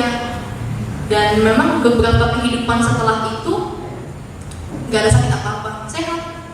Nah di kehidupan sekarang nih baru aku lihat berubah. Itu yang ada benjolannya itu ada benjolan di situ ya. Nah itu dulu pernah ngebunuh ikan yang memang ada benjolannya itu. Ngebunuhnya itu bukan buat dimakan sih, anehnya emang aku nggak tahu. Mungkin kan kalau orang-orang tertentu ngebunuh untuk kesenangan, misalnya berburu atau apa. Ini tuh ya dibunuh aja, memang ada benjolan di sini ikannya. Ikan apa itu ya? Aku nggak tahu soal ikan sih, pokoknya dulu ngetok ikan gitu.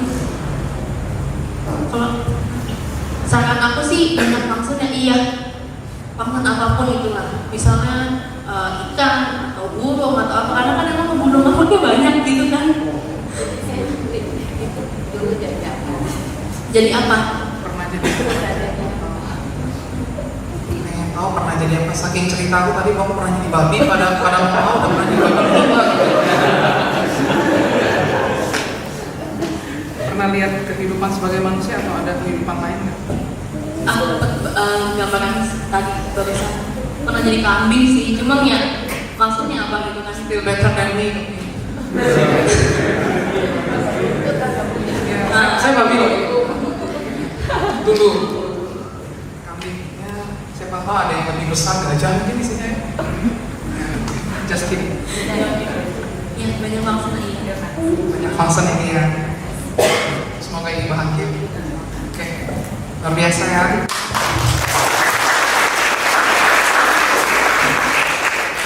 Cek setelah performan yang pertama, Han kaget. Akhirnya, akhirnya, Hano Alek, kamu siap untuk oke.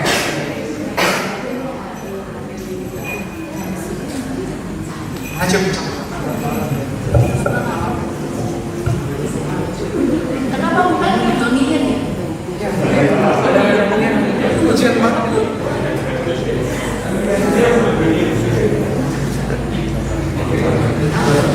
Sama.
Sebelumnya bisa diceritain sedikit gak perjalanan seperti itu seperti apa?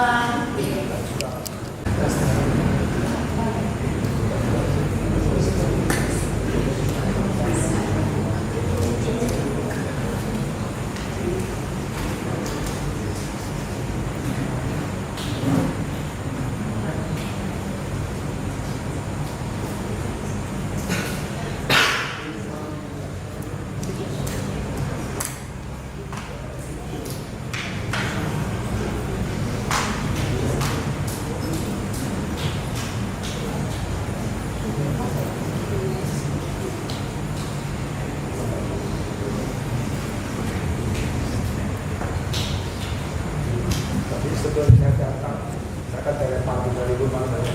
Terus ada tabrakan sampai puyeng tadi.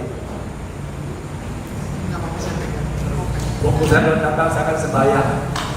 Saya kan dari panti MP. Saya turun dari lonteng, Pak saya puyeng. Saya sebutkan nama MP. Makanya ketemu dari jauh saya udah. Jadi apa yang saya pilih? Habis pulang dari lonteng turun, maka langsung gelap gitu. Jadi kedengaran jangan sampai belakang ini Bapak. Kedengaran. Nah jadi Bapak bilang pas di rumah mencoba telepati dengan saya. Mungkin kalau di agama Buddha bilangnya menyebut nama dan bertekad gitu, ingin ketemu dengan saya. Terus katanya beliau merasa pusing.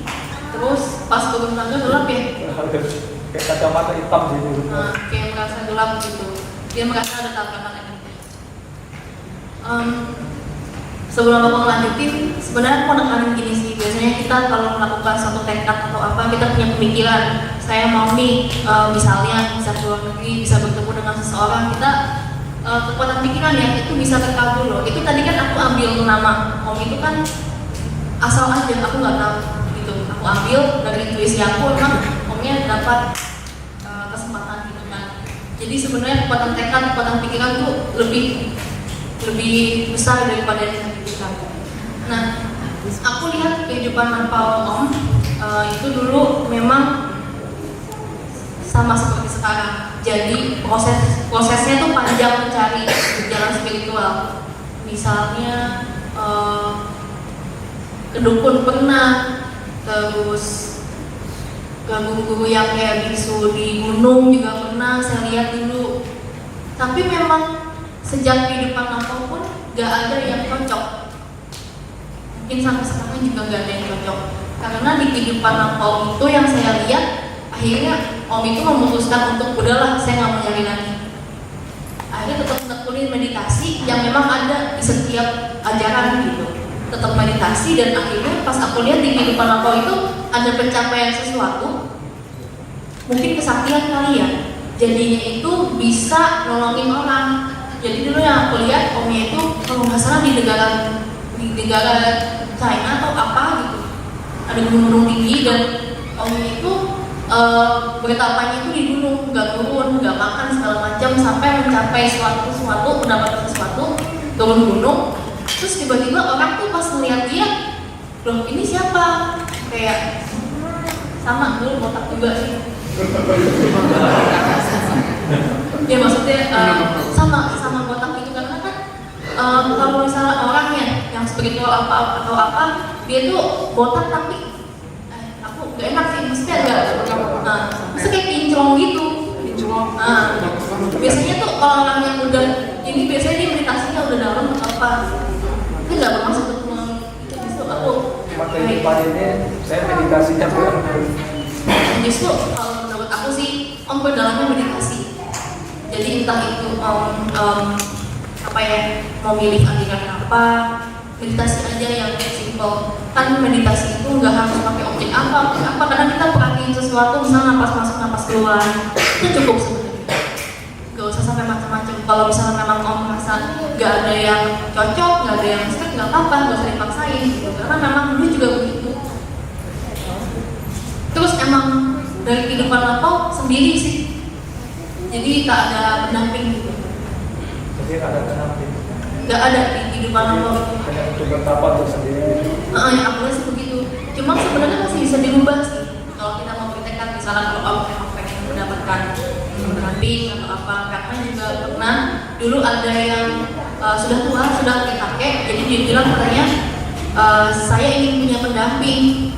Kita kan mungkin bikin susah dong, udah kakek, udah tua, pengen jodoh. Terus saya bilang, ya dicoba aja. Setiap berbuat baik, bertekad. Saya bertekad semoga saya mendapatkan pendamping hidup yang sesuai, yang cocok dengan saya. Saya suruh begitu dia, dan dia lakukan. Gak lama dia dapat pasangan itu.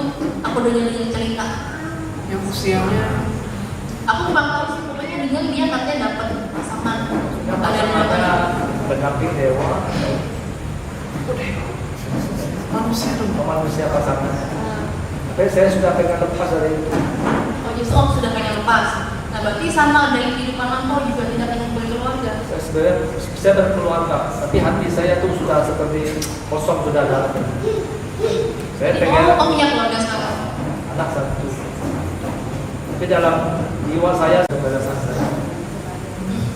Iya. Tren meditasi. Saya pengen itu tidak terikat sama aliran itu. Karena memang dulu Om maunya seperti itu, gak terikat sama aliran. Cocok ya. Bisa betul cocok. Bisa sampai sini. Boleh saya salah.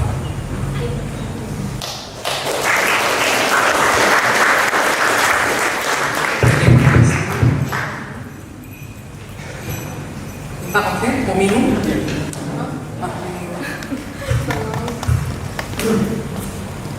Ya.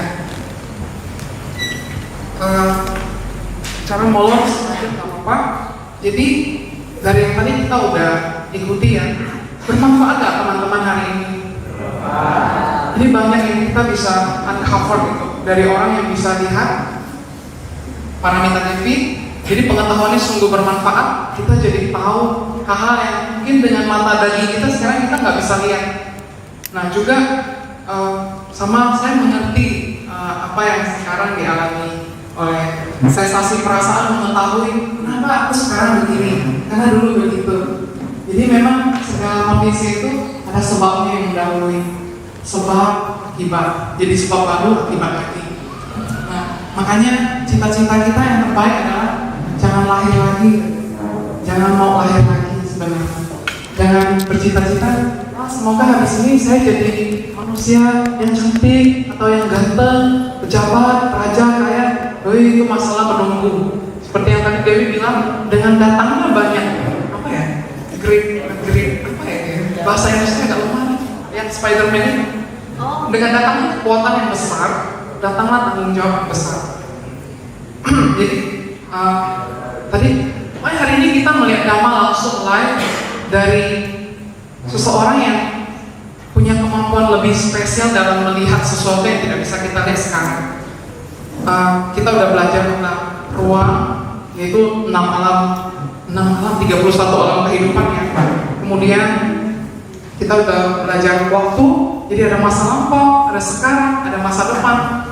Kemungkinan besar kita semua masih harus lanjut. Jadi besar sekali, bukan kemungkinan lagi, kayaknya 100% kita masih lanjut. Kayaknya ya. Jadi pastikan di kehidupan ini kita ho-ho menang gitu, baik-baik jadi orang. Jadi supaya nanti tuh jangan banyak masalah gitu. Jadi Sang Buddha sendiri ajarin kita umat awam minimal 5 sila. Bertekad jangan membunuh makhluk hidup. Tuh, saya juga dulu tukang makan. Nah, sampai sekarang efeknya masih ada. Jadi kalau kita makan, makanlah yang aman. Makanlah yang aman. Aman sih ada 2 kan. Ada makan yang misalnya suka makan gorengan, suka makan kolesterol yang tinggi atau apa. Itu yang memperpendek umur sekarang. Tapi ada yang lebih bahaya. Makan bahaya. Makan bahaya tuh gini. Ada kepiting masih hidup. Pesan kepiting enak. Ini itu masih hidup. Bunuh. Bunuh untuk kita. Siap-siap. Nanti sakit-sakitan. Makan gerek sendiri. Siap-siap. Oh, itu enaknya sebentar. Besok ke WC buang. Nah, tapi karmanya nunggu lama. Bahaya kan? Nah ini sudah langsung ada. Maaf iya. Tadi itu cerita langsung itu kita belajar dari situ karena kita nggak sempurna, kita nggak ada yang sempurna. Kita semua ada tabungan karma baik dan tabungan karma buruk. Jadi kita harus be careful, berusaha mindful baik-baik supaya yang berbuah tuh karma baik gitu. Jadi karma buruknya bisa ketekan. Nah semoga apa yang hari ini kita dapat itu kita nggak tidur besok bangun lupa apa ya kemarin, bingung aku. Jangan. Semoga bermanfaat, terbawa terus satu kehidupan. Pulang dari sini kita jadi orang yang lebih aman, lebih aman. Jadi hidup kita lebih aman. Kita melangkah tuh aman gitu. Kita jaga 5 sila dasar. Bertekad tidak membunuh, tidak mencuri, tidak mengambil barang yang bukan punya kita, tidak berasusila, yang udah punya pasangan setia sama pasangannya. Ini kalau nggak setia bisa nanti berakhir kayak gini juga. Ini contoh yang dahsyat untuk pelanggaran sila ketiga ya. Tapi ini karena ada sedikit tabungan karma baik, jadi bisa jadi manusia. Kalau enggak mah di neraka ya, Devi ya. Ini hengsi ya. Bisa ngomong, bisa ngajak orang jaga sila. Ini karma baik buat saya. Ntar lagi saya bagikan ke semua makhluk yang tadi di belakang saya semuanya. Saya bagikan. Kemudian berusaha ngomong yang benar gitu. Jangan ngomong yang memecah belah, jangan ngomong yang memfitnah, jangan ngomong yang kasar, jangan apalagi bohong. Apalagi bohongnya tuh sampai hai sinang gitu. Itu bahaya banget. Kemudian jangan minum minuman keras. Nggak berguna, karena saya udah lihat kok nyata-nyata kok orang minum minuman keras. Ada sih yang baik-baik aja, cuma karena buahnya belum berbuah aja ya, benihnya belum berbuah aja. Nanti kalau udah berbuah, ketemu lagi rempong. Nanti tanya Mika, saya kenapa ya begini ya? Kasihan Mikanya ya. Ya, jadi sampai di sini saja. Semoga Bapak Ibu, saudara-saudari semuanya semakin bahagia, semakin bijaksana, penuh berkah dan sukacita. Kita udah tahu jalan cara yang salah, kita jangan jalan di situ. Kita tahu jalan yang aman, kita jalan di tempat yang aman. Itu orang bijaksana. Masa udah tahu di sana ada jurang, kita masih lari ke sana? Berarti kita konyol. Nanti kalau celaka menderita ya kita sendiri yang merasain, bukan orang lain. Atau kita mungkin merepotkan orang-orang di sekitar kita ya. Oke, yang muak saya itu sudah lebih dari 10, saya sadar, paham, mundur diri, istirahat, besok mau kerja lagi, mau sekolah, mau apa ya. Terima kasih, sampai jumpa Bapak Ibu saudara-saudari di kesempatan Dhamma Talk berikutnya. Ada kekurangan apa, ada salah apa, mohon dimaafkan ya. Penuh cinta kasih ya. Terima kasih, sampai jumpa, hati-hati di jalan. Sofi Nama Budaya.